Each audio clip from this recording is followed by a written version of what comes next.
Etsy shop.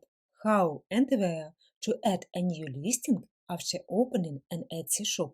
You need to go to the site www.etsy.com here. After that, select in the upper right corner, Shop Manager.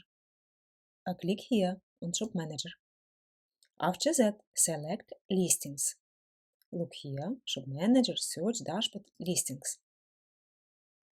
In the upper right corner, click Add a listing. Here, upper right corner, Add a listing. Click. Fill out the listing.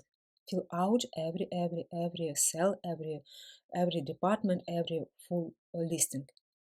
After that, be sure to click Publish at the bottom.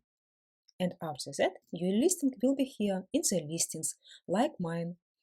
Guys, if you need help, please go to my Etsy shop, How to Sell Crafts. Here are so many different books, articles, and my personal help about Etsy. With you was Svetlana Prokhorivska from Ukraine. With love from Ukraine, glory to Ukraine, Etsy shop, How to Sell Crafts. Bye!